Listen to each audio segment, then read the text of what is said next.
Welcome. In front of me is a Huawei Pura 7E Pro, and today I'll show you how you can record a screen on this phone. So, to get started, pull down your notifications by swiping down from the top right side of the screen. This actually will get you the toggles, not notifications, which is what we want. And in here, you're looking for the screen recording toggle. For me, it's right over here. On CC, you can simply tap on it.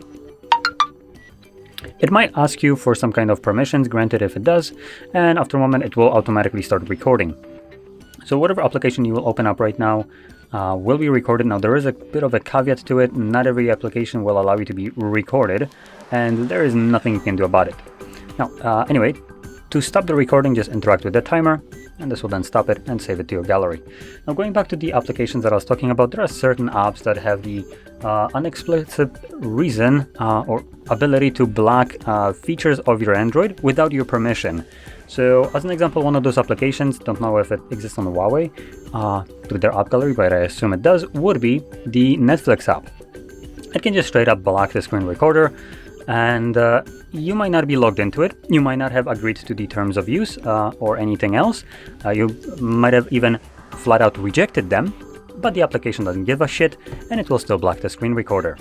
Because apparently it has more control over your own device that you spent money on than you do, obviously. So anyway, if you ever encountered a fully black screen, just know that a crappy application decided to be more controlling over your own device than you can be.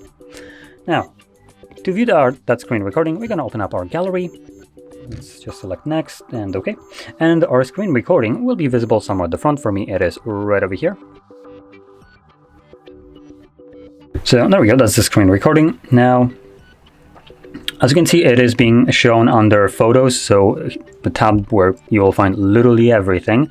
So later on, it might be easier to find your screen recordings along with also screenshots in the album folder and navigate to screenshots, as that's where the device stores your screen recordings and also screenshots. So it has a dedicated album for making it easier to find them. Now, with that being said, if you found this video helpful, don't forget to hit like, subscribe, and thanks for watching.